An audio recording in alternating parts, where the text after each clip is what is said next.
first thing to say is there's always going to be a difference in opinion in the extent of what needed to be done to get that deal over the line last week. My personal opinion, everyone was working hard. There seemed to be intent from the AJ side to try and do this. There certainly was from our perspective to try and do this.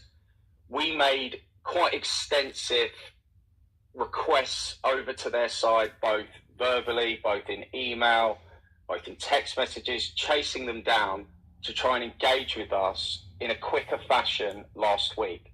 And it fell down because, quite frankly, we got to a point with them where the communication coming back from them and the substance of that communication, probably more accurate, was lacking. There was no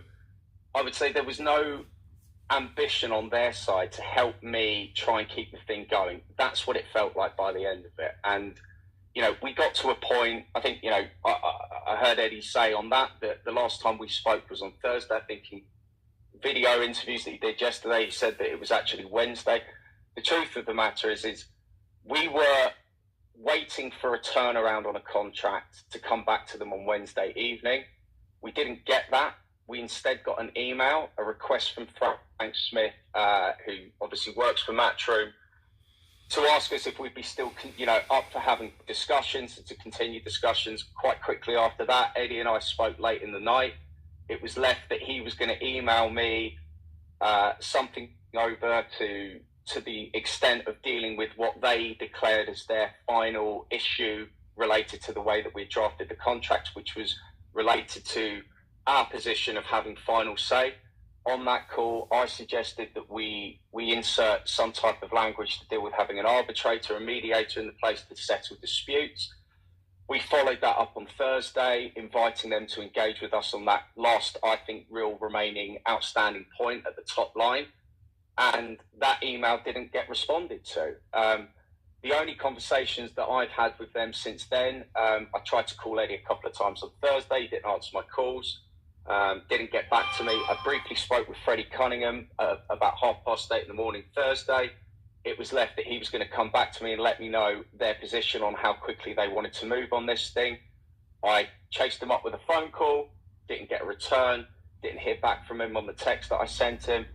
And the last bit of communication was myself and Frank Smith. We spoke on Friday, not relating to this, but to a different fight that we're looking to try and finish and finalise with Matchroom very quickly. On that call, we briefly touched on it. He said that he'd been out the loop. He'd been away travelling for work, but was going to catch up with his side and come back to me and let me know if there was anything that they could do in the short term to keep the conversations going. I didn't hear back. So my assumption is they as a group just decided for whatever reason that they didn't want to engage last week to try and get this thing over the line. Those are the words of George Warren. He's the CEO of Queensberry Boxing, the son of Frank Warren. And it was a little long. Bear with me. I got sinus. And I'm still gathering the matrix. Okay. So, according to George Warren, negotiations were still going past Tuesday. Wednesday, they were supposed to have a final draft, as you guys heard. The draft was then sent over.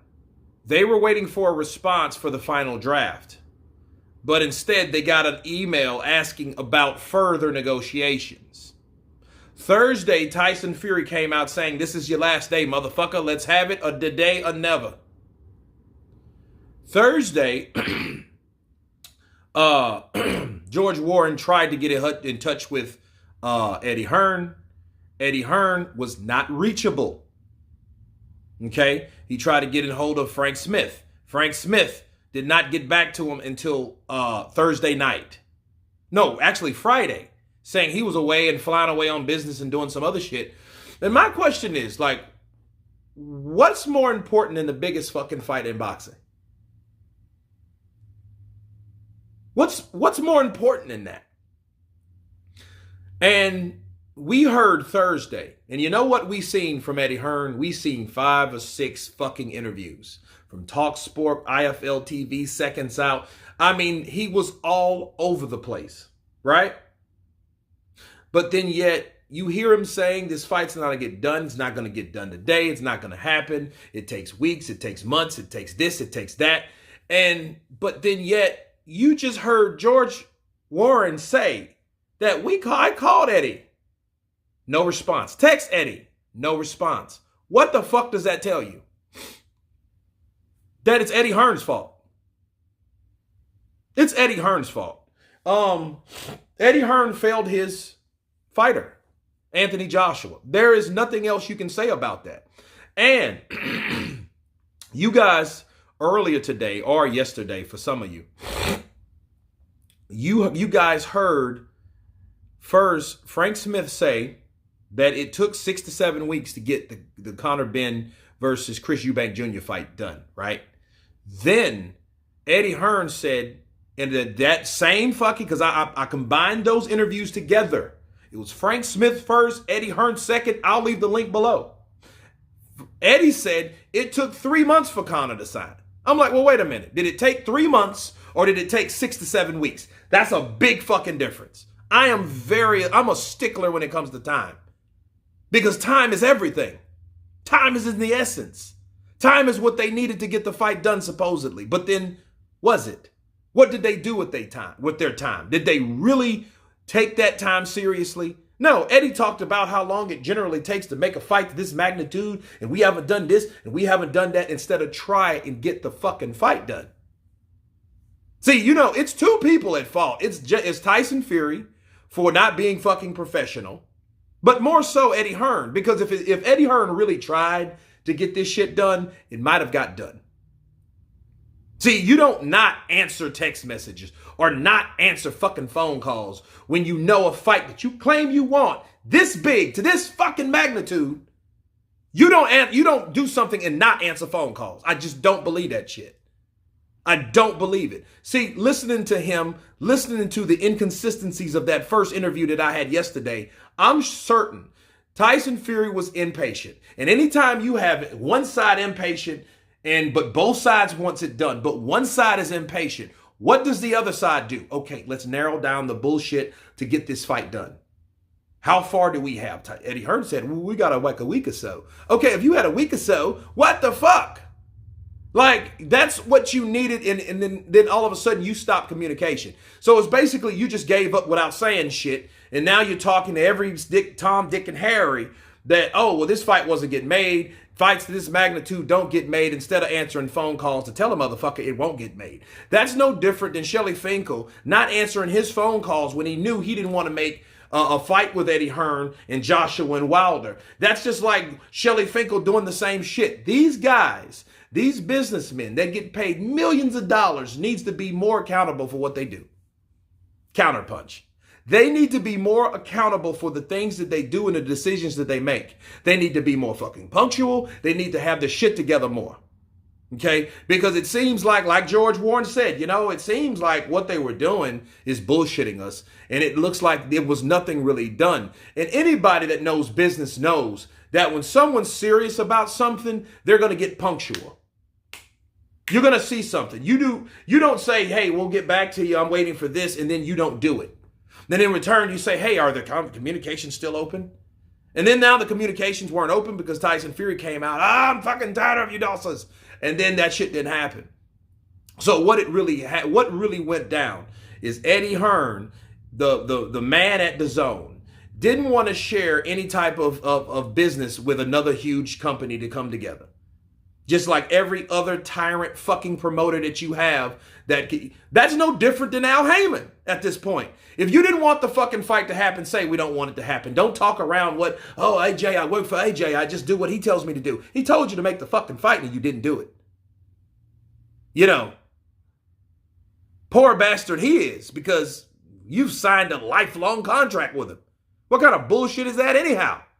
But now you don't get the fight and then you make it good on the reasoning on why the fight didn't happen. But then I looked at both sides and I said, you know what? Eddie, you could have done this more. You know what I mean? You could have done this more, and it's not like one side is not reaching out to the other. At the beginning, it was the way it was. I think the deadline made everybody say fuck it, especially Eddie Hearn.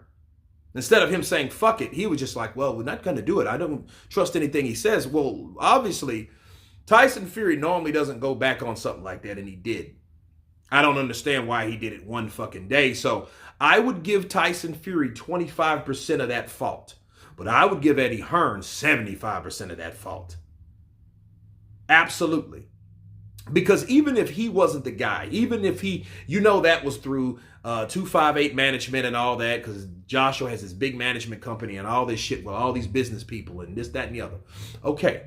Even if Eddie Hearn wasn't immediately involved in that, okay, even if Eddie wanted that fight done, that motherfucker would have went to 258 himself, took Anthony Joshua with him, say, what the fuck do we need to do? Let's get him on the phone. Let's make the call. Let's get the emails going. Come on, motherfuckers. That's what I pay you for. Or that's what you charge Anthony Joshua for when he goes in there and puts his life on the line. Counterpunch. So this is what we're dealing with.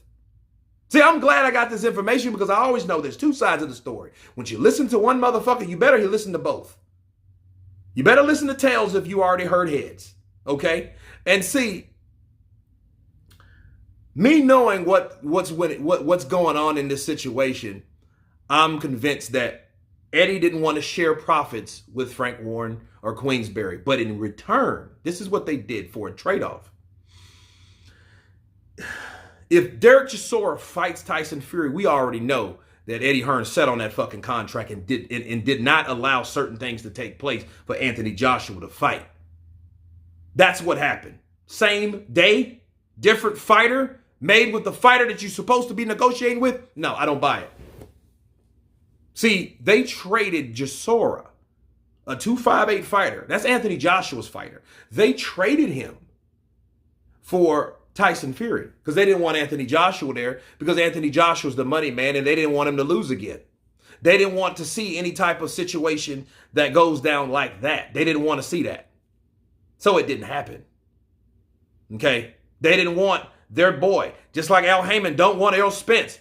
Eddie Hearn doesn't want Anthony Joshua to take another L because they know, well, there's no rebuilding after that. There's no build up after that. They know maybe if Anthony Joshua gets his bearings back, gets him a couple wins under his belt, starts winning, gets his confidence back, starts smiling again and all that shit, he could probably fight Tyson Fury next year or later next year or early 2024. That's if Tyson Fury hasn't retired again, depending on what happens this upcoming year. You guys tell me what you think. Of course, please subscribe. And you guys been Counterpunch. Peace.